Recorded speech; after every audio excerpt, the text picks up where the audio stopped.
part ng ating pong pag-uusapan naman, mga kapatid, ang aking pong share sa atin ay becoming a God pleaser. Yan. Becoming a God pleaser. So basic lang ito pag-uusapan natin. Kailangan mong ilagay ito dahil some of us here ay mga bago pa lang naman tayo nag-i-start. Minsan kasi, pag sobrang lalim ng ating mga napapag-usapan sa church, nagagandahan tayo, gandang-ganda tayo, we're so blessed. Ang problema, paglabas natin, hindi natin ma-share. Kasi si pastor lang ang nakakapag-explain ng sobrang lalim ng mensahe. Napansin niyo po, minsan pag umatin kayo sa church, tapos malalim ang aking na-share. Gandang-ganda kayo, bless and bless kayo. Pag uwi niyo, hindi niyo po ma-share. Ano pong sinabi ko? Ganda, basta maganda. Kaya lang, hindi mo ma-explain, hindi mo ma-share dahil sobrang lalim. Maganda lang, pero hindi mo ma-share. So, ang purpose natin mga kapatid, ay matapos natin matanggap yung mensahe ng Panginoon, you can share this message sa iyong opisina, sa iyong mga katrabaho, sa iyong mga kaklase, para maibahagi natin ng maayos yung salita ng Panginoon. Kung sobrang malalim ang pag-uusapan natin dito, hindi mo ma-explain, nahihirapan tayo.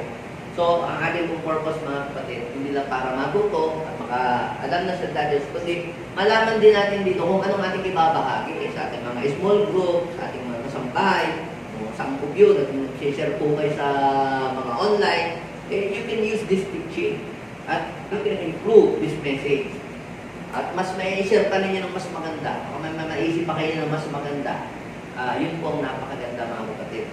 Maibahagi natin yung salita ng Diyos doon sa mga taong hindi pa nakakaalam ng salita ng ating Panginoon. So, samahan po ninyo ako sa pagbabasa natin ng salita ng Diyos.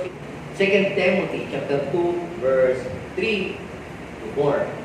Sabi niyo po sa English, take your part in suffering as a loyal soldier of Christ Jesus. Okay, sabi ng verse 4, basahin natin sabay-sabay. Go! A soldier on active duty wants to please his commanding officer and so does not get mixed up in affairs of civilian life.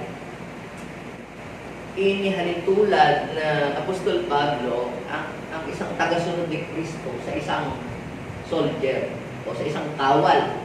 At sinabi niya na bilang mga kawal ni Kristo, kung merong mga kawal ng mga sundalo, mga pulis, mga navy, ganyan, si Lord, meron din siyang mga kawal. Ang mga kawal ni Kristo, ang mga soldier ni Christ, yung mga followers ni Christ. Are you a soldier of Christ? At kung ikaw ay soldier ni Christ, ikaw ay followers ni Christ, sundalo ka ng Panginoon, ang pinagsusumikapan mo dapat ay yung mga bagay na nakakalugod sa iyong commanding officer. Kung yung kawal dito sa lupa ay ang pinagsisikapan niya ay yung mga bagay na mayroon lamang kinalaman doon sa pagiging kawal niya at hindi yung mga bagay na walang kinalaman doon sa kanyang pagiging kawal. Sabi ni Paul, gayon din tayo sa soldier of Christ. Dapat ang pinagsusumikapan natin at our duty is to please our commanding officer. Sino ba ang ating commanding officer? Walang iba kundi ang ating Panginoong Jesus. Naalala ko yung si General Elisa, meron siyang isang sinabong na pulis. Pinagalitan niyang bonggang-bongga yung pulis na yun. Alam niyo po kung bakit? Dahil yung pulis na yun ay binaril yung isang civilian na wala namang kalaban-laban. Dapat ang binaril yung gumagawa ng masama. Ang binaril yung isang nanay na walang kalaban-laban sa kanya. Dahil doon, hindi nakakatuwa yung kanyang ginagawa at isang napakalaking kasiraan sa mga kapulisan, siya ay kinulong. Siya ay tumanggap ng parusa doon sa kanyang ginawang hindi mabuti at hindi nakakatuwa. Sa kabilang banda, marami rin namang mga pulis na may ginawang maganda. And because of doon sa kanilang mga ginawang yun, sila na bigyan ng award. Nabigyan sila ng reward. Ngayon mga kapatid, yung pong pagiging God pleaser is a matter of choice. Ikaw ang pipili. Ano ba ang gusto mo? Maging man pleaser ka o maging God pleaser ka? Kung gusto mong maging man pleaser, Hindi kung ano yung gusto at makapagpapasaya sa mga tao, yun lamang ang iyong gagawin. Minsan, kahit labag na sa ating kalooban, ay ginagawa pa rin natin, masiyahan lamang yung mga tao na sa paligid natin. Minsan, kahit labag sa iyong pananampalataya, ang paglalasing, naglalasing ka, hindi, baka may masabi si kumpare, baka may masabi si kumare, pag hindi ko siya napagbigyan. And because of that, tayo po ay nagiging man pleaser. Kasi dahil lagi natin pinagbibigyan lamang yung mga tao, baka may masabi ang iba, hindi natin naiisip na ano naman ang masasabi sa akin ng Panginoon kapag ginawa ko ang mga bagay na yun. So kapag ka po tayo ay God pleaser, ang ating number one audience sa ating mga ginagawa ay si Christ. Yung matuwa ang Panginoon sa mga buhay natin. So, meron pong basic practice ang mga taong ang hangarin nila ay i-please nila ang Diyos sa kanilang buhay. Ano ba ang mga practice na dapat na i-practice natin para tayo ay maging kalugod-lugod sa Panginoon? Ang una, we should live by faith. Live by faith. Sabi ng Bible, it is impossible to please God without faith. It is impossible to please God without faith. Gusto ko pong malaman ninyo mga kapatid, sa totoo lang, sabi ng Bible, walang matuwid, wala, kahit isa, at ang lahat ay nagkasala. So kahit ano pa pagpupursige mong gumawa, laging meron pa rin kulang at ikaw ay makakagawa pa rin ng mga hindi nakakatuwa. So ngayon, para tayo ay maging kalugod-lugod sa Panginoon at magawa natin yung makakalugod sa Kanya, kinakailangan pa lang tayo ay manampalataya muna sa Panginoon. Dahil yung ang Lord, siya tutulong sa atin para magawa natin yung nakakalugod sa Kanya. Kasi sa sarili nating effort, mga kapatid, hindi natin kayang gawin kung anong nakakalugod sa Kanya. Pag binasa niyo po yung Hebrew, chapter 13, I think verse 21 and 22, siya rin kasi tumutulong sa atin. Si Jesus ang tumutulong sa atin para magawa natin kung ano yung nakakalugod sa harapan ng Diyos. Kasi, kita nyo, natutuwa ang Panginoon sa iyo, sa totoo lang, nung ang Panginoon ay pinanampalatayanan mo sabi ng Bible, lahat ay nagkasala at hindi naging karapat-dapat sa harapan ng Panginoon. Walang matuloy, wala kahit isa. Pero merong mga tao na kinalugdan ng Panginoon. Bakit sila kinalugdan ng Diyos? Dahil ba sila ay napaka-perfect na tao dahil kaya natuwa ang Panginoon sa kanila? Basahin natin Hebrew chapter 11 verse 2. Kinalugdan ng Diyos ang mga tao noong una dahil saan? Dahil sila ay perfect. Dahil hindi sila nagkakamali kahit katiting, walang error na nagawa sa buhay. Hindi eh. Sabi, kaya kinalugdan sila dahil sila daw po ay nanampalataya sa Diyos. At dahil nanampalataya sila sa Diyos, nag-work si Lord sa buhay nila. Hinayaan nilang pumilos ang Diyos sa buhay nila in spite of their weaknesses, kanilang mga pagkukulang. Kaya ganito po ang nangyari. Natuwa na ang Panginoon sa iyo, nanampalataya ka pa lang. Natuwa na si Lord. Ibig sabihin, wala ka pang ginagawang anuman. Parang ganito kasi, nung nanampalataya ka sa Panginoon, parang ikaw ay katulad ng isang bata na ikaw ay ipinanganak na muli. Ikaw ay isinilang. Diba? Sabi ng Bible, tayo ay naging anak ng Diyos, sumampalataya pa tayo kay Jesus, di ba? Tayo ay ginawang anak ng Diyos nung tinanggap natin si Jesus. So natuwa ang Panginoon sumampalataya ka sa Kanya. Tatanungin ko po kayo, sino dito ang mga may anak? May mga anak, yan. Lahat ako may anak din eh. Ano ang pakiramdam nung meron kayong first baby? O kaya merong baby na dumating sa inyo? Ha? Ano ang unang-unang naging pakiramdam ninyo nung may magka-baby kayo sa bahay ninyo? Di ba tuwang-tuwa kayo? At tinitingnan pa lang, wow! Talagang tuwang-tuwa kayo. Wala ang yung bago. May ginawa na ba yung bata? Wala pa namang ginagawa eh. Basta pinagmamasdan mo lang siya, tuwa-tuwa. Ako nga eh, yung aking anak eh, talagang ako'y tuwang-tuwa. Oh. Gayon din ang Panginoon. Kung ikaw isinilang dito sa mundo, tuwang-tuwa na si Lord eh. Tuwang-tuwa na. Nung nilikha ng Panginoon yung tao, tuwang-tuwa si Lord. Diba sabi, tuwang-tuwa ang Panginoon? Pero dapat mga kapatid, yung pagkatuwa, yung pagkatuwa, yung pagkagalak ng Panginoon sa atin, ay dapat ituloy-tuloy, hindi hanggang doon lang. Ako'y tuwang-tuwa doon sa akin anak. Nung maliit pa. Kaya lang nung habang nalaki na, hindi na nakakatuwa. Dahil pag sabi kong maglinis ng pinggan, ay nauna pa ang pag-tiktok kasi pag-hugas ng pinggan. Minamadali ang paghuhugas. Hindi na nakakatuwa. Habang natagal ay, bakit gano'n, no? Kaya dapat habang tumatagal, ito ang mangyari. Hindi lang, nung sumampalataya ka, natuwa na si Lord. Nung na-born again ka, tinanggap mo si Kristo, natuwa si Lord, di ba? Kasi sumampalataya ka. Pero dapat mag-grow ka. Dapat ikaw ay magpatuloy. Dapat ang ating pong Panginoon, lalo pang matuwa ang Diyos sa atin.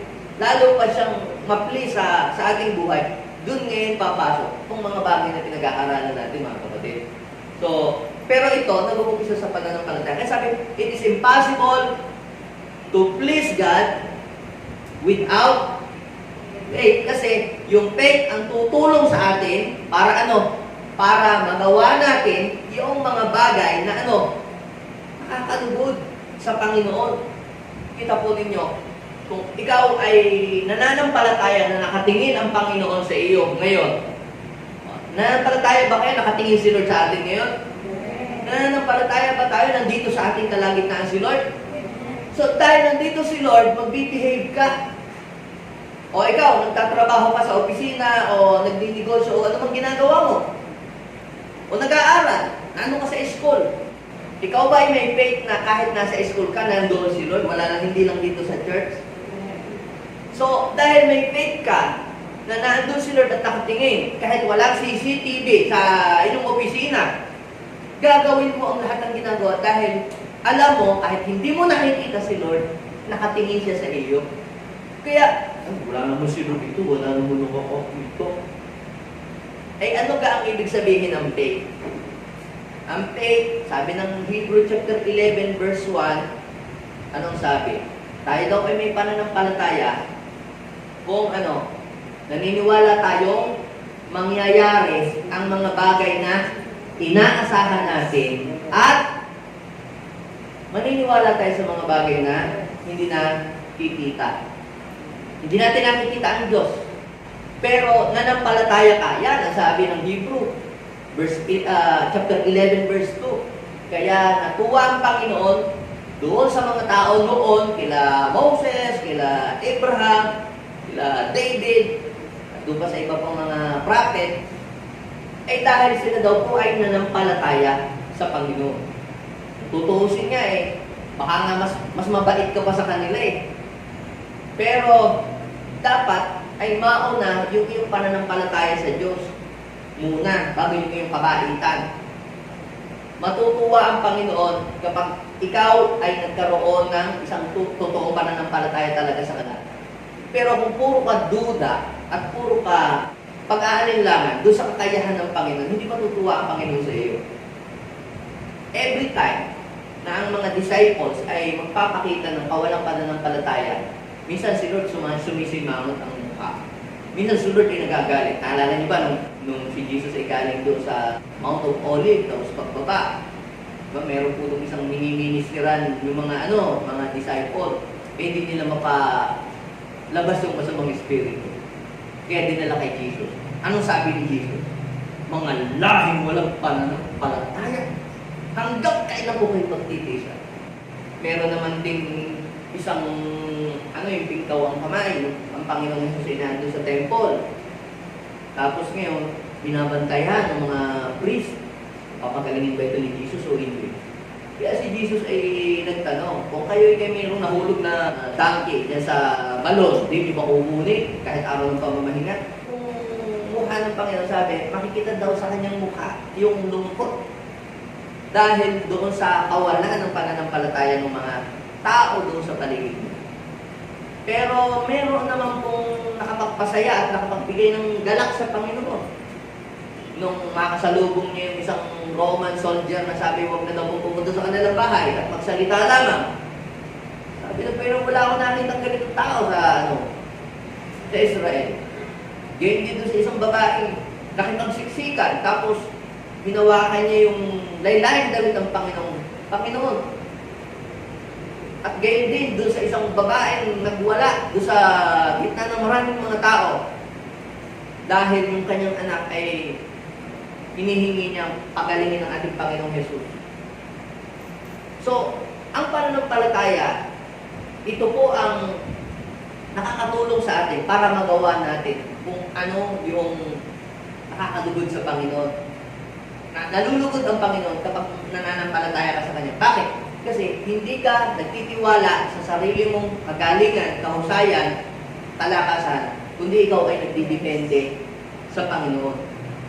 Now, ang pangalawa, walk in the Spirit. So, tayo ay namumuhay sa pananampalataya, tayo po ay lumalakad sa Espiritu. So, sa buhay na ito, bilang mga Kristiyano, may dalawang klase ng buhay tayong po pwedeng pagpilian natin. Ano yun? Yung ikaw ay mamumuhay, o lalakad sa Espiritu, o lalakad ka doon sa desire ng iyong flesh.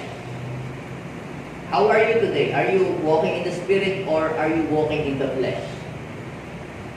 A basic test, ha? Yung pagising mo sa umaga, laging may pagpipilian ka. Halimbawa, ano ba? Magsa-church ba ako ngayon? Hindi, ako na lang. Mag-online na lang ako. Samantalang po, pwede ka namang maligo, pwede ka namang magbihis, at pumunta ka sa church to honor and worship the Lord. Kaya lang sabi ng iyong katawan, pwede ko rin namang makinig ng Word of God dito sa online. Parehas din naman yun.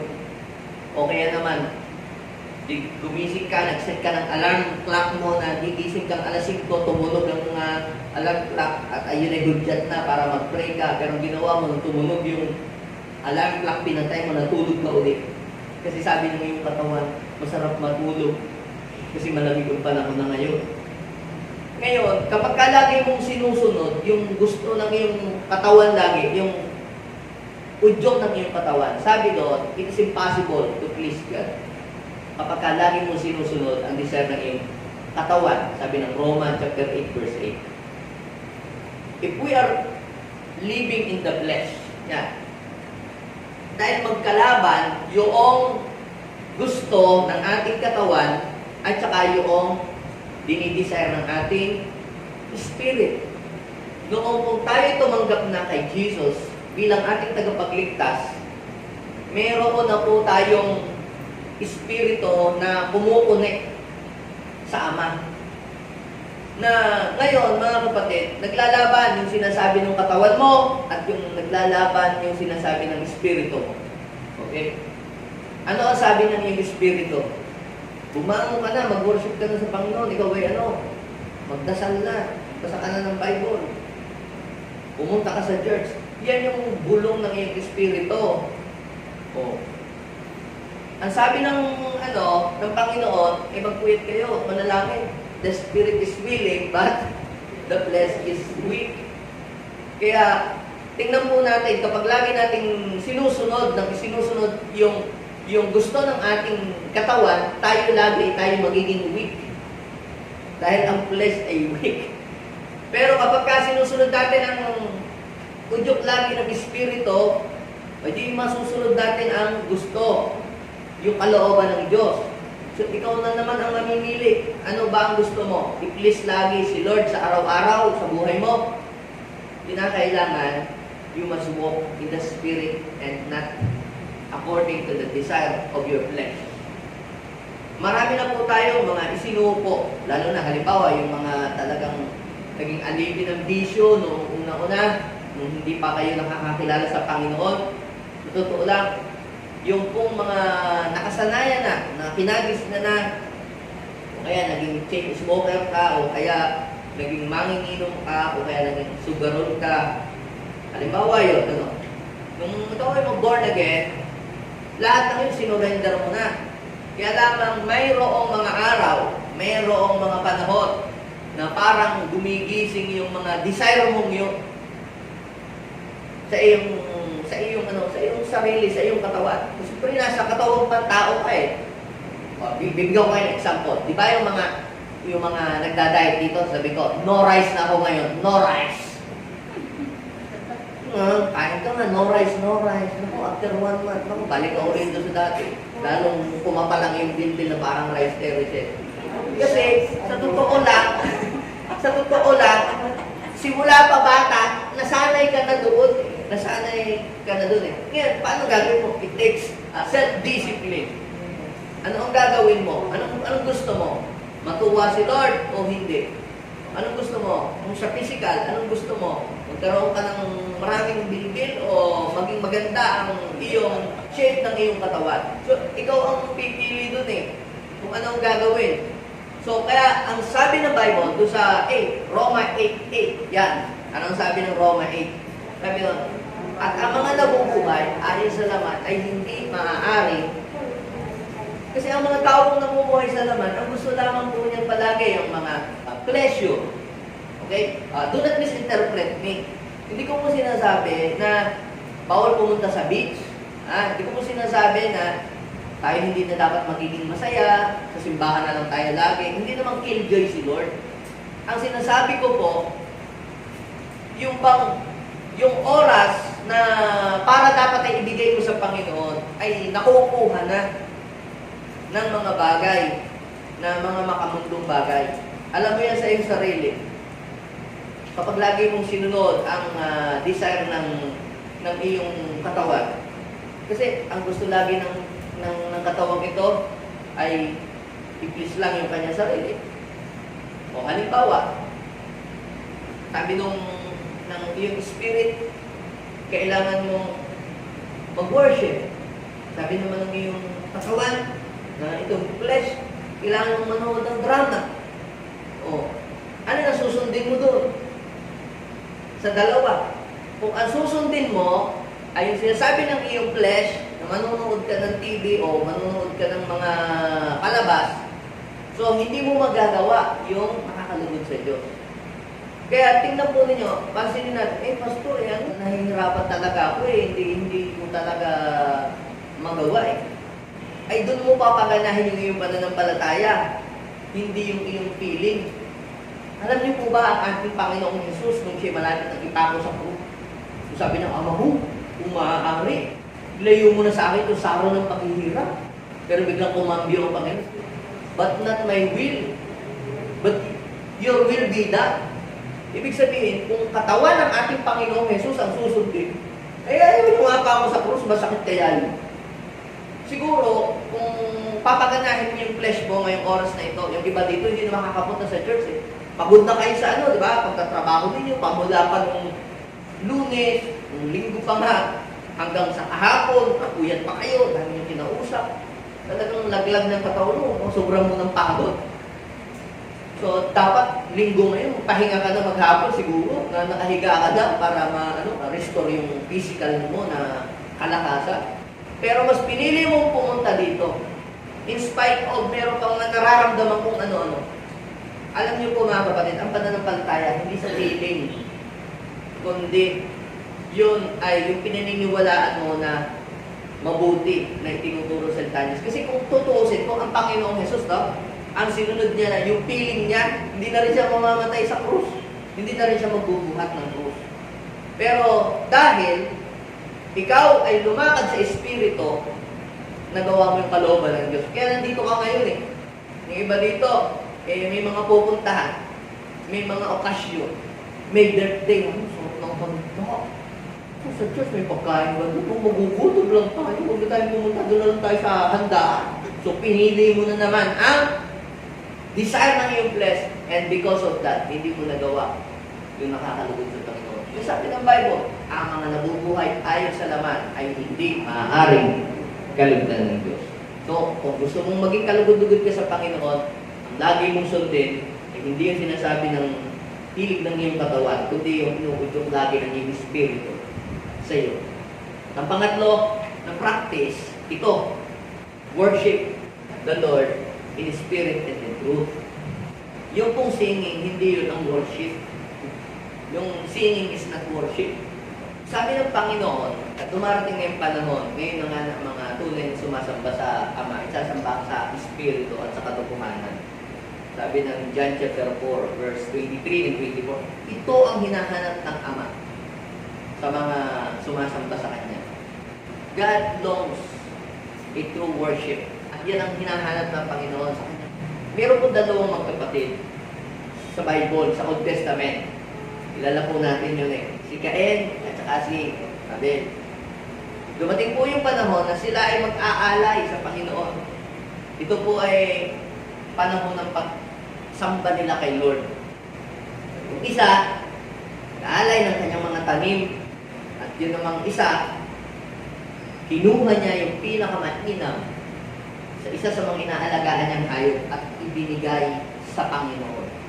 At ang sabi na please si Lord doon sa offering ni Abel at hindi sa offering ni Cain. Ang tanong ay bakit? Eh pag tinignan ninyo po, mga kapatid, para bagang itong si Cain, binasta na lang niya. Hindi niya na inisip na sino ba yung kanyang pagbibigyan. Di ba, pag kayo po, pag pagbibigay po kayo ng regalo, isang importanteng tao, ginagandahan nyo pa nga balot pa nga lang Gayon din po mga kapatid, kapag tayo ay mag-o-offer sa Panginoon, at Diyos ang ating ino-offer, siya ang ating audience. Wala tayong ibang audience dito. Hindi yung ating katabi, hindi yung pastor, hindi yung mga kasama natin dito. Ang ating audience, kapag po tayo ay sumasamba, ay walang iba kundi ang Panginoon. Ngayon, kung si Lord ang ating audience, ang tao po na ang desire niya ay to please God, ay ibinibigay niya yung kanyang best sa Panginoon. Yung pag yung ginagawang yan na ba ang yung best? At ginagawa niya ang isang bagay with excellence. At ang pangatlo, ginagawa niya yung mga bagay na ginagawa niya yun galing sa kanyang puso, yung with all his heart. Kung titingnan natin, itong si Cain, mga kapatid, lumabas ang kanyang tunay na pag-uugali. Nung sabi ng Bible ay hindi nitanggap ng Panginoon yung kanyang mga ibinigay. Bakit? Eh hindi ayos ang kanyang puso eh. So, anong klaseng worship ang hinahanap ng Panginoon? Yung worship in the Spirit. Dapat, ang ating audience ay hindi yung mga taong nakikita natin. Ang ating audience ay sino? Yung Diyos na hindi natin nakikita pero nakikita na ginagawa natin. Di ba? Sabi, ang Diyos ay Espiritu, kaya dapat siyang sambahin sa. So, ibig sabihin dapat ay hindi pakita lang sa labas yung ginagawa. So, we must worship Him in the Spirit and not in the flesh. Hindi lang yung pagandahan ng blend. Oh! Pero ito nakakatuwa sa Panginoon. Kumusta ba ang laman ng puso ko? Hindi nakikita yun. Pero kung puro sama ng loob, gusto ng Panginoon na i-worship natin siya in the Spirit and in truth. Ang ating pagsamba ay dapat ay biblical. Na pagsamba. Hindi yung tayo ang nag-iimbento ng paraan. Dapat ay naka-inline sa salita ng Diyos. Noong araw, kapag sumasamba ang mga tao, mayroong nag-aalay ng mga kinakatay ng mga kambing, mga tupa, ng mga baka. Kaya lang binago na ng Panginoon eh. At alam niyo po, ang best na paghahandog kapag tayo sumasamba sa Panginoon ay hindi daw po yung mga kambing at mga tupa, sabi ni Paul. Sa Romans chapter 12, verse 1 at 2. Anong sabi? Offer yourself as a living sacrifice, holy and acceptable to the Lord. Yung pleasing. Yung ating sarili, kamusta ba ang ating sarili sa harapan ng Diyos? Tayo po ito ba'y acceptable? Kamusta ang ating buhay? Ito po ba'y nakakatuwa sa harapan ng Panginoon? Ang ating po bang mga ginagawa ay ito ba'y naka-inline sa salita ng Diyos? So mga kapatid, ang Panginoon ay naghahanap ng mga true worshiper. At ang Lord ay napiplease doon sa mga taong ang desire ng kanilang mga puso ay sambahin at purihin lamang ang Diyos. Ngayon, sa ano bang area ng buhay natin dapat ma-please si Lord? Number one, ito po, the way you think. Sa iyong pag-iisip, paano ka ba nag-iisip? So ba natin maging kalugod-lugod tayo sa Panginoon? Ang mga God pleaser, kapag nag-iisip sila, ang kanila pong iniisip palagi ay yung makakalugod sa Panginoon. Kung ikaw ay nag-iisip kung paano pabagsakin ang iyong kapwa, kung ikaw ay nag-iisip kung paano lamangan ang iyong kapwa, kung ikaw ay nag-iisip ng kalaswaan o karumihan sa iyong kapwa, that is not pleasing to God. So kapag tayo ay nag-iisip ng mga kung ano-anong mga bagay against our neighbor, hindi iyon nakakalugod sa Panginoon. Kaya sabi ng Bible, sabi si Paul, doon sa Colossians chapter 3 verse 2, set your minds on what is above, not on what is on earth. Kapag ka lagi mong iniisip ay mga bagay na panlupa, hindi matutuwa ang Panginoon sa iyo. Pero kapag ka iniisip mo mga bagay na makalangit na bagay, matutuwa sa iyo ang Panginoon. Anong naglalaro lagi sa iyong isip? Ano ang lagi mong naiisip araw-araw? Ikaw ay nakakaisip lagi ng pagkaingit? Nakakaisip ka ba ng mga negatibong bagay palagi? Ay, hindi maganda yan. Hindi nakakalugod yan sa Panginoon. So, kaya, ang dapat natin gawin, baguhin natin ang ating isip. Diba sabi, Romans chapter 12 verse 2, change the way you think para malaman mo kung ano ang nakakalugod sa Diyos. Doon sa Philippians chapter 4 verse 8, basahin natin, 1, 2, 3, go! Finally, brothers, whatever is true, ito pala ang dapat maging laman ng isip natin. Whatever is true, whatever is honorable, whatever is just, whatever is pure, hindi malaswa, hindi marumi, hindi ka lagi naghihinala. Uy, ang ganda ng sasakyan niya, kaya niya inutang niyo. Uy, ang ganda ng cellphone niya, siguro, pinakaw niya yun. Ganun ka mag-isip? So, whatever is pure, whatever is lovely, whatever is commendable, if there's any excellence, if there is anything worthy of praise, think about these things. So, kaya dapat bantayan natin ang ating isip palagi. Huwag nating hayaan ang ating isip ay mapasok ng mga bagay na hindi nakakalugod sa Diyos. Bantayan natin ito. Kaya sabi, suot natin ang helmet of salvation. Alam niyo po ba si Peter ay na-rebuke ni Jesus minsan nung silang dalawa'y magkasama? Eh, ang Panginoon ay nangangaral. Papanaw ang anak ng tao. Iaalay niya ang kanyang buhay para sa kaligtasan ng marami. Ngayon, niyaya ni Peter si Jesus sa kabilang tabi. Lord, huwag na mong mangyari sa inyo ng bagay. Nirebuke siya ni Jesus. Nirebuke siya, sabi niya, get behind me, Satan. Ang iniisip mo ay pang sarili. So, kapag kang lagi natin iniisip ay mga bagay na pang sarili, mga bagay na worldly, kasalanan, hindi nakakalugod pala yung kay Lord. So, dapat, patayin natin ang ating isip. Sabi ng Panginoon, ako, si Yahweh ang sumisiyasat sa puso at isip ng tao. Diba sabi ng Jeremiah 17, verse 9 and 10, akong si Yahweh ang sumisiyasat sa puso at isip. Ginagantimpalaan ko ang bawat isa. Diba? Ay sa kanyang mga ginagawa. So, dun pa lang nasa sa isip natin, piniprepare na ng Diyos kung ano yung mga bagay na kanyang ipagkakaloob sa atin, Panginoon. Saan pa? The way we speak. Sa ating pagsasalita, araw-araw. Kamusta po pag tayo po ay nagsasalita araw-araw? O dito sa church, God bless you. God bless you, sister. God bless you, pastor. I'm so blessed. O pag nandito sa church, pag sa ating mga salita, yung pong isang bata, maliit pa yung bata. Dalawang mag-asawa ay pupunta po sa church, araw ng linggo. Sabi po nung mag-asawa, baby, dito ka muna sa bahay. mabait ka dito kay Yaya, ha? Sumunod ka. God bless you. Punta na sa church.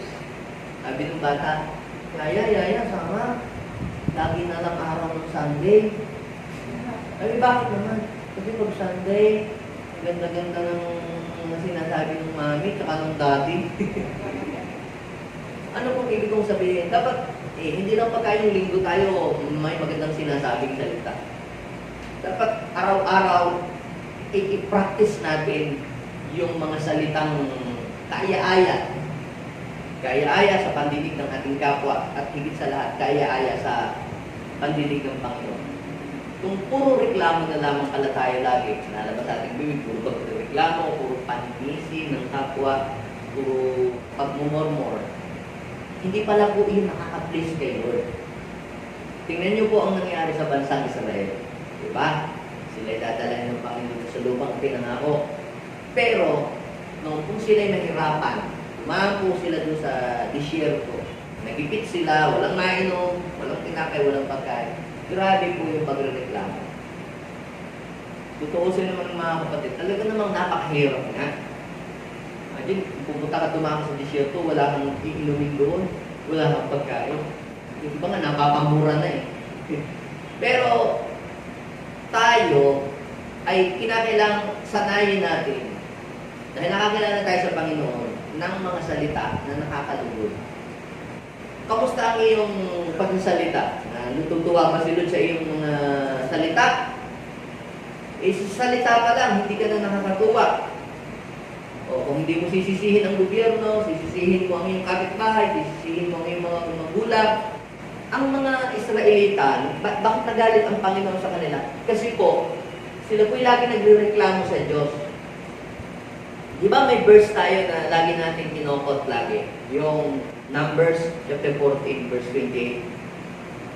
I will do to you the very words I heard of you say. Gagawin ko ang mga salita na rinig ko na sinasabi ninyo. Pero alam niyo po mga kapatid, yung word na yun ay hindi ko tumutukoy doon sa mga positibong bagay na sinasabi. Doon sa mga negatibong sinasabi ng tao. Kaya nagalit ang Panginoon sa mga taong nagpo-complain. Sabihin niyo po yung Numbers chapter 14, verse 26. Yung mga Israelita kasi nagpo-complain. Moses, bakit dito walang pagkain? Mabuti pa doon sa Egypt, isang hingi, bigay taga. Eh dito naman, sa ilang, walang pagkain, wala kahit ano. The Lord said to Moses, how much longer are these wicked people going to complain? So yung po palang pagpo-complain mga kapatid, is an act of wickedness. Wickedness yung lagi ka nagpo-complain, lagi ka nagre-reklamo. Naalala niyo po ba si Job? Si Job, pangit ang dumating sa buhay niya. Hindi magandang nangyari. Ang negosyo niya, ang pamilya niya, meron na siyang dahilan magsalita ng hindi maganda sa Diyos at mag-release na siya ng curse kung kaming-kaming mga tao. Pero instead na lumabas sa kanyang bibig, yung mga salitang hindi kaaya-aya at mga salitang hindi kalulugod-lugod. Ano ang sabi niya? Si Lord ang pumuha, si Lord ang magbibigay. Bless the Lord, O my soul, and all that is within me. Bless His holy name. At anong sabi ng Biblia? Kahit sa salita, hindi nagkasala si Job. Kaya hindi nung yung kanyang asawa, oy, Job, ang galing naman mo magpapakamarte, ha? Sumpain mo na ang Diyos mo. Mamatay ka na. Imagine, instead ay encourage ka ng iyong asawa, lalo pang ibinugulo kang magkasala. Pero ang sabi ni Job, bakit honey? Puro lang ba kaginhawahan ang gusto mo kay God? Itong ganitong klase ng mga pagsubok, ayaw mo ba itong daanan? Ay nasabi ng Bible, maging sa salita, si Job ay hindi nagkasala. Kaya bawat salita pala natin mga kapatid, recorded yan sa langit. At dahil recorded yan sa langit, kung ano yung mga lagi mong sinasabi, yun, pumasok yung verse 28. Now, tell them this, as surely as as I live. Tsaka niya sinabi yung I will do to you the very word I heard you say. Yun yung context ng salitang yun. Pero ba't natin ginagamit yun? Ito ang masasabi ko po sa inyo. Either masama yung sinasabi mo, or negative yung sinasabi mo, papangyayarihin yun ng Panginoon sa iyo. Kaya kung mas madami kang sinasabi ng mga negatibo laging salita sa sarili mo, sa pamilya mo, ay yun ang mangyayari. Kung sinabi mo sa sarili mo, wala ka nang mararating. Walang kwenta ang buhay nito. Buhay ko pahirap ng pahirap. Walang mangyayari. Mga ganon.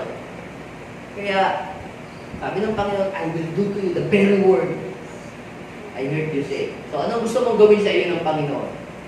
Sabihin mo nga sa iyong katabi, what's your word? Batayan mo ang lumalabas sa iyong bibig. So, yung ating salita, yung ating ginagawa, at ano pa, yung ating kinikilos, dapat inakakalugod sa Panginoon. Tayo mga kabataan na dito, pag inutusan ba tayo ng ating mga magulang, paano tayo sumusunod? Tayo ba'y nagdadabo? Nagwawala? Naghuhugas ng pinggan talagang bagsak ang ganyan.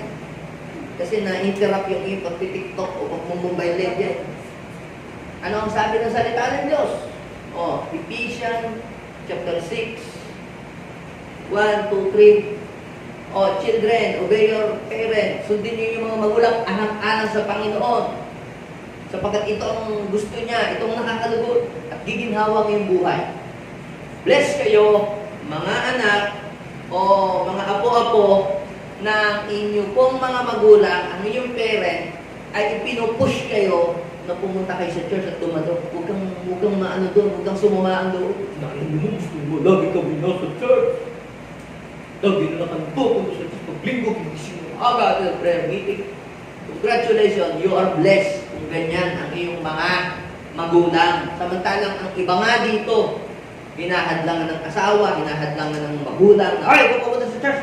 Alin ang mas gusto mo sa dalawa? Yung pinupush ka, ginigising ka ng nanay mo, ng tatay mo na kahit ayaw mo pang gumising, ginigising ka na pumunta ka lang sa church, papalapit ka kay Lord. O yung ikaw ay pinipigilan ka na huwag kang pumunta sa church. Kaya bless kayo mga anak na nandirito. Bless yung may mga magulang na lagi silang pinupush ng kanilang mga magulang na sila'y lumapit sa Panginoon. Congratulations sa inyong lahat. Ano po ang sabi? Children, obey your parents. Kasi ito ang nararapat mong gawin. Kung gusto mong mag-glorify si Lord, yun ang iyong gawin.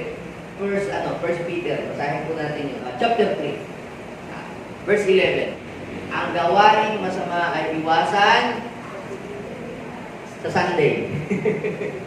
Ang gawaing masama ay iwasan sa tuwina. Ibig sabihin, palagi. At, ano daw? Magsanay. So, ibig sabihin, i-practice. Ay, mahirap naman. Kaya nga, pinapractice Tiga po, sa una, ang pag-exercise ay ang hirap gawin.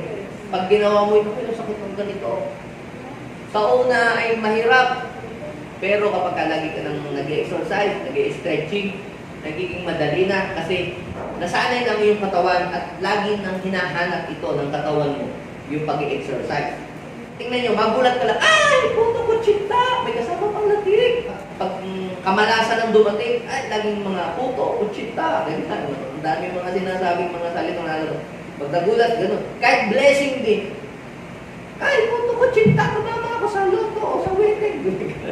Blessing, o hindi man blessing, ang samang lalabas sa bibig kasi nga, nasanay ka doon.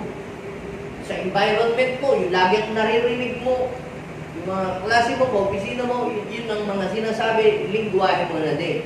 Kaya lang, nung ma-born again ka, dapat i-practice na natin yung mga salitang lalabas sa ating bibig ay yung maayos at nakaka-glorify at nakakalugod sa Panginoon. Ang mata ng Panginoon ay nakatuon sa nakatingin pala sa iyo, Panginoon. Ano sabi? Panalangin daw nila agad dinirinig. Ngunit, tuwing makikita ang taong ang gawain ni Jesus, yaong banal niyang mukha. sabihin, ang Lord pala, sumisimangot din. Pag kailan sumisimangot si Lord? Kapag ang ating ginagawa ay hindi nakakatuwa, ay sumisimangot ang mukha ni Lord. Pero ito ang maganda. Sino dito ang gusto niyang sumimangot si Lord? O sino yung gusto niyang matuwa si Lord sa kanyang mga ginagawa? O yan. Pag natuwa si Lord, ganito ang mangyayari. And whatever we ask, we receive from Him. Bakit? Because we keep His commandments and do what pleases to Him. Tingnan niyo po mga kapatid, ha? Ano yung una? The way we think, the way we speak, the way we act, ano pa? The way we accompany with others. Do not misinterpret this passage, ano? Hindi ko po kayo binabawalan o hindi po bawal sa church natin na makapagkaibigan kahit sa mga taong hindi nakakakilala kay Lord. If your goal is to win people and to bring them to Christ, the only way para magawa mo yun ay kinakailangan mong makipagkaibigan sa kanila. At yun ang ginawa ni Jesus. Ano ba ginawa ni Jesus? Siya ay nakipagkaibigan sa mga makakasalanan. Sinong kinaibigan ni Jesus nung siya bumaba dito sa lupa? Yung mga sinners. Sabi nga ng Panginoon, okay, pumunta dito, hindi para doon sa mga banal, kundi para doon sa mga makakasalanan. Para tawagin sila at para sila ay magsisi. Ngayon, tayo rin, dapat ay gayahin natin ang ating Panginoong Yesus sa pakikitungo doon sa mga taong hindi nakakakilala kay Lord. Kung ang ating nalayunin sa pakikipagkaibigan at sa pagsama at pakikisalamuha sa mga taong hindi nakakakilala sa Diyos is for the purpose of evangelism, for the purpose of to win them and bring them to Christ, nalulugod ang Panginoon. Kaysa naman nandun ka lang sa bahay at nagpe-pray na wala kang ginagawa, o kaya nandun ka lang sa church at kumakanta. Araw-araw na kumakanta ka ng worship. Matutuwa si Lord kung ikaw ay makikipagkaibigan at kukonek sa mga taong hindi nakakakilala kay Jesus at isi-share mo ang salita ng Diyos para siya ay madala sa Panginoon at makakilala kay Lord. Mapiplis si Lord doon. However, if your purpose sa pakikipagkaibigan at pakikisalamuha ay para gayahin din sila dahil naiingit ka sa kanila, na feeling mo para pagka ikaw ay Kristiyano, ikaw ay napaglamangan na nila, ay meron kang problema. Dahil sinabi din po ng salita ng Diyos na do not equally yoke to the unbeliever. Anong ibig sabihin nun? Yung iba po kasi, nagkakamali sila ng pagkaintindi doon sa huwag makipamatok sa mga hindi mananampalataya. O kaya, hindi na ako makikipagkaibigan sa mga yan. Ay, believer yan. Dapat doon na lang ako sa mga born again Christian, yun na lang ang kakaibiganin. Paano mo pa mawiwin yung mga taong hindi nakakakilala sa Panginoon kung hindi ka makikihalubilo sa kanila, hindi ka makikiconnect sa kanila? Ay ano yung sinasabi ng Bible na huwag kang makikipamatok sa mga hindi kumikilala kay Kristo. Ito po yan mga kapatid. Kung sa pakikisalamuha mo ay hahayaan mo na ikaw ay akayin nila at dalahin sa kasamaan, yun yung time na hindi na nakakatuwa ang iyong pakikisalamuha sa mga hindi nananampalataya kay Kristo. Ibigyan ko kayo ng isang halimbawa sa Old Testament. Meron pong king na nalulugod si Lord sa kanya, si King Jehoshaphat. Si Jehoshaphat, mabuti siyang tao. Hindi natin ginagawa yung nakakalugod sa Panginoon. Pero, dumating po yung time na hindi natuwa sa kanya ang Diyos. Kailan yun? Kailan? Noong pong siya ay sumama sa gera ng isang hari, na ang hari ito ay ang ginagawa ay kalikuan sa Panginoon Diyos. Sino yun? Si King Ahab. Yan po ay mababasa ninyo sa, I think, 2 Chronicle 19, verse 1 and 2. Sumama siya. Muntik pa nga siyang napatay dun eh. Diba? Nag-disguise si King Ahab. Sige, nag-disguise si King Ahab. Si King Ahab kasi, may judgment na si Lord sa kanya. Sinabi na ng prophet na ikaw ay sisingilin ng Diyos, ginawa mo pang-aapi at pang-huhut-hut at kinukuha mo pati yung mga lupain na hindi iyo. Yan, nagalit ang Panginoon, may judgment na. Ngayon, ito namang mamang ito, alam na si Lord ay hindi natutuwa doon sa taong yon. Ibig sabihin may judgment man na nakaamba, binibilang na lang ng araw. Eh, nung makikipag-battle, itong si King Ahab, itong si Jehoshaphat, sumama. Eh, ito namang si King Ahab, nag-disguise. Kunyari civilian. Ito namang si King Jehoshaphat, sumama doon sa gera, putik nang napatay. Puti na lang nag-pray, Lord, help me, iligtas niyo po ako. Yun. To make long story short, umuwing maluwalhati si Jehoshaphat, nakaligtas, in-spare pa rin naman ng Lord ang buhay. Kaya lamang, sinalubong siya ng prophet. Anong sabi? Ito sabi ni Lord, natutuwa ka bang sumama doon sa tao hindi kinalulugdan ni Yahweh at ang ginagawa ay masama? So, ang hindi kinatutuwa ng Lord, yung nagko-compromise ka. Nakuha niyo po? Si Lord ay natutuwa kung tayo ay makikipagkaibigan sa mga unbeliever na ang ating purpose ay dalahin sila at ilapit kay Kristo. Si Lord ay hindi natutuwa kapag tayo ay bumabarkada sa mga hindi sumasampalataya na ang ating purpose ay gayahin din kung ano yung kanilang ginagawa. Kaya sabi nitong prophet kay Jehoshaphat, ikaw ay mapaparusahan ka ng Panginoon dahil sa ginawa mo yan. Madadamay ka doon sa judgment. Basahin po natin yung huwag kayong makikisama sa mga di sumasampalataya. Maaari bang magsama ang katuwiran o kaya ang kaliwanagan o kaniliman? Ano kaya ang context niyan? Bakit niya sinabi ng Bible dyan? Basahin natin yung isa pang verse. Maaari bang magkasundo si Kristo at saka si Bilian? Ano ang kaugnayan ng mga nananampalataya sa mga di nananampalataya? Okay? Punta tayo dun sa ano. So yan. Sabi po dito sa 1 Corinthians 5:9-11. Ano ang sabi? Ito, basahin natin. Tingnan natin. Sinabi ko sa aking sulat, huwag kayong makikisalamuha sa mga pakiapit. Ngayon, po pwede niyo sabihin, paano pa po pastor natin sila masisira ng Word of God? Paano pa po sila makakakilala sa Panginoon? Eh kung hindi po tayo pupunta sa kanila, paano po yan? Tingnan niyo po yung kasunod. Sabi po ng verse 10, hindi. Sabi niya, hindi ang mga makamundong mapakiapit. Yun. Hindi, ang tinutukoy ni Paul doon sa sinasabi niya ay hindi yung mga unbeliever o yung hindi pa nakakakilala kay Kristo. Ang sinasabi ni Paul ay tungkol sa mga taong alam naman niya ang ginagawa niya ay masama. Alam niya ang ginagawa niya ay mali. Pero tinutuloy pa rin yung ginagawa niya. Yan, sabi niya po doon, hindi ang mga makamundong, mapakiapit, sakim, ano pa, yung mga magnanakaw, mga sumasamba sa Diyos-Diyosan, ang tinutukoy ko, yun sabi niya. Sapagkat, para sila'y maiwasan, kinakailangan ninyong umalis. Hindi, ang aking tindahan, para lang yun sa mga Kristiyano. Mas maraming hindi Kristiyano sa Biblia. Paano kung walang Kristiyano doon sa inyong lugar? Hindi yun ang ibig sabihin.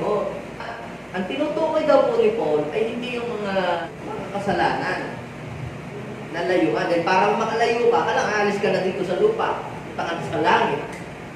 Ang tinutukoy ni Paul na huwag daw nating pakikisamahan at huwag nating makikisalamuha ay ito. Yan, verse 11. Basahin natin. Ang tinutukoy ko na huwag ninyong pakisamahan ay alin? Yung mga tao daw po na nagsasabing sila ay Kristiyano, pero anong ginagawa? Ang ginagawa ay kalokohan. Ang ginagawa ay hindi mabuti. Yun ay makakasira sa pangalan ng Kristo na yung dala-dala. At kapag yun ay iyong ginagawa, yun ay iyong ginawa, hindi matutuwa ang Lord sa iyo.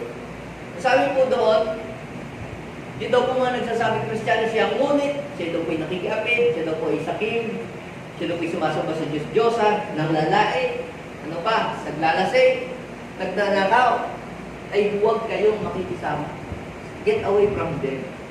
Doon ngayon papasok yung sinasabing bad company corrupts a good character. So, do not misinterpret yung huwag makikipamatok. Di ba kung ibig sabihin mo noon, huwag mong gagawin yung ginagawa noong mga iyon. Kung may nakikita kang mga tao nagsasabing siya ay Kristiyano, siya ay born again, pero ang ginagawa ay lihis, huwag mo silang gagayahin. Baka hindi legit na Kristiyano mo. Sabihin mo sa iyong katabi, ang tingnan mo yung mga legit. Sabihin mo sa iyong katabi, ang tingnan mo at hanapin yung legit at yun ang iyong kopyahin. Uso na ho ngayon yung mga authentic tsaka yung mga hindi tunay. Kaya sabi nga ng Bible, tumingin tayo kay Kristo eh. Dahil si Kristo lang talaga ang original. At pag yun ang ating tinignan, at yun ang ating ginaya, at yun ang ating kinopya, at yun ang ating sinunod, si Christ, mga kapatid, tayo ay makakalakad dun sa buhay na nakakalugod sa harapan ng ating Ama. Bakit kinakailangan po na gawin po natin yun? Sapagkat ang ating pong buhay, we are designed to please the Lord. So, iwanan ko itong verse na to, mga kapatid. Basahin po natin yung Psalms chapter 1, verse 1 hanggang verse 3. Mapalad daw po yung mga taong hindi naaakit niyong masasama. Sabihin, hindi ka nag-compromise. Hindi mo hinahayaan yung sarili matangay. Hindi mo hinahayaan ang iyong sarili. Mahilan nila. Ma-influensyahan nila. Ikaw dapat, tayo po pala lahat ay dapat ay maging influencer. Hindi tayo yung nai-influensyahan, kundi tayo nag-i-influensya. Pero paano tayo magiging influencer? Sabi po dito, mapala daw po yung mga tao hindi naakit niyong mga masasama para gawin at sundan yung kanila daw po mga maling payo at mga halimbawa. Hindi daw po sumasama doon sa mga taong hindi kayo pagtawanan lang ng Diyos at hamak-hamakin. Ay anong gagawin? Ito, para hindi tayo mag-compromise at matangay at magawa natin yung nakakalugod sa Panginoon. Malaman natin kung anong kalooban at anong gusto ng Diyos. Tingnan niyo po yung verse 2. Naggagalak siyang laging magsaliksik. So, it is impossible to do what is pleasing to Him without reading the Bible. Napaka-imposible po na gawin kung anong nakakalugod sa Diyos kung hindi natin babasahin ang Kanyang salita. Paano mo malalaman kung yung iyong ginagawa ay nakakalugod sa Panginoon o hindi kung hindi mo babasahin ang salita ng Diyos? Yan, ito ang magiging salamin natin. Ano ang itsura natin? Nakakatuwa ba sa Panginoon kung ginagawa ko o hindi? Basahin mo ang salita ng Panginoon. Yun daw pong utos ng Panginoon, yan lagi ang binubulay gabi araw. Ito matindi. Sa verse 3. Basahin natin. 1, 2, 3, go! Ang katulad niya ay isang punong kahoy sa tabi ng batisan, sariwa ang dahon, laging namumunga. Sino dito gusto niya laging maging mabunga ang kanyang buhay? Alam niyo po ba mga kapatid, kinakailangan maging mabunga ang buhay natin sapagkat yung bunga natin, ito ang nakakapagbigay kaluwalhatian sa Diyos. Diba sabi ng John, so that your Father in heaven will be glorified. Kayo ay maging fruitful so that your Father in heaven will be glorified. John chapter 15 verse 8. Ngayon, sabi po doon, sariwa ang dahon, laging namumunga. Ano mang gawin ay nakatitiyak na magtatagumpay. Gusto mo bang maging matagumpay ang iyong buhay? All you have to do is to please Him. At tutulungan ka ng Panginoon na maging matagumpay sa lahat ng gagawin mo sa iyong buhay. So, lahat ng mga God pleaser, tayo pong lahat ay tumindig, tayo pong lahat ay tumayo. And let's share the message of God. I-share natin. These things is very basic para sa ating lahat. Pero, alam niyo po ang power ng message. Ang power ng message na nakita ko ay hindi lamang yung ang tao lumulundag. Ang tao ay sumisigaw habang ipinapangaral ang salita. Tapos na. Alam niyo po, ang pinaka-powerful message na nakita ko ay yung mga tao ay nakinig. Pagkatapos, pag-uwi sa bahay, na ibahagi sa mga kaibigan, sa mga kaopisina, sa mga masabi salita ng Diyos. At yung mga taong sinabihan nito naayos at nabago ang buhay. That's powerful. That's powerful word from the Lord. Sino po dito, ang i-spread niya yung salita ng Diyos. I-spread niya ang katotohanan na malaman ng mga tao na sila ay nais ng Panginoon na manumbalik sa kanyang harapan. Let's go back to the original calling and original design ni Lord. Gusto ng Panginoon, before His coming, ma-share natin ang kanyang mga salita. Alam niyo po, the only people makakasama sa rapture, sasama sa langit, yung talagang, sino yung gusto makasama sa rapture sa pagbabalik ng Panginoon? At meron din naman daw pong maiiwanan dito sa lupa. Sila yung makaka-experience ng mga ataka ng mga antichrist, sila yung magsasuffer, makaka-experience ng 7 years tribulation. Pero may mga tao, sasama si Lord at dadalhin ko sa langit. Alam niyo po kung sino yun, mga yun? Yung mga tao po gumagawa ng nakakalugod sa Panginoon. You know what happened to Enoch? Sabi ng Bible, Enoch walked with God. Sa buong buhay niya, na-please niya si Lord. Kaya ang ginawa ng Panginoon, ni-rapture siya at dinala doon sa langit. Iniiwas siya ng Panginoon doon sa tribulation na magaganap sa mundo. Alam niyo po kung anong ginawa ng Panginoon kay Noah? Dahil si Noah daw po ay kakalugod sa Panginoon, sinipti ng Panginoon ng buong Panginoon. The only people na makakasama sa rapture sa pagbabalik ng ating Panginoon ay yung mga tao gumagawa na nakakalugod sa Panginoon. At yung mga maiiwan, mga magsasuffer, at makaka-experience ng tribulation ay yung mga taong hindi gumagawa ng mga bagay na nakaka-please kay God. Kaya sa oras na ito, mga kapatid, i-desire natin palagi na magawa kung ano ang nakakalugod sa ating Panginoon. Father, we thank you so much, God. Dinala mo po ang mga tao dito para malaman namin kung ano yung kalooban mo para sa aming buhay. And help us, God, to share the message of salvation before everything is too late. Bago po ikaw dumating, maibahagi namin ang iyong mga salita sa lahat ng mga lalaki at babae na dinala mo sa lugar na ito. Tulungan niyo po kami magawa kung ano yung nakakalugod sa inyo. Lord, hindi namin kayang maging kalugod-lugod sa iyo sa pamamagitan ng aming sariling lakas, sa pamamagitan ng aming effort, sa pamamagitan lang ng aming talino. Lord, we need your grace, O Lord. We need your grace para magawa namin kung ano ang nakakalugod sa iyo. God, we acknowledge your grace sa aming kalagitnaan para gawin kung ano yung nakakalugod sa iyo. Holy Spirit, help us, Lord, na magawa yung nakakalugod sa iyong paningin. Maraming salamat. Pwede bang ilagay natin ating pong kamay sa ating puso? Bigkasin po natin ang panalangin ito. Sabihin po natin, Panginoong Jesus, sa oras na ito, inaamin ko po na ako ay kulang. Nais ko po na lumago at madagdagan ang aking kaalaman patungkol sa iyo. Magpakilala ka pa sa akin. Tulungan niyo po ako na malaman, ma-discover kung ano yung nakakalugod sa iyo. Panginoong Jesus, sa oras na ito, maghari ka sa aking buhay.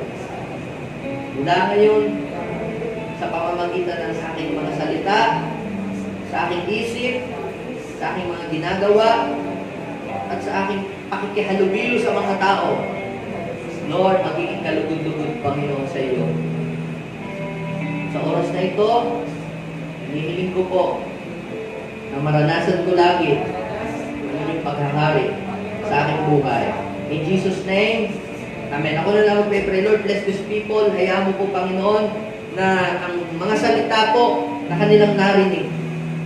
Help each every one of us to share your message Tulungan niyo po kami, Panginoon, na iyo pong mga salita ay maibahagi namin sa aming mga small group, sa aming mga kasambahay, sa aming mga kaopisina, sa aming mga mahal sa buhay, sa aming mga anak.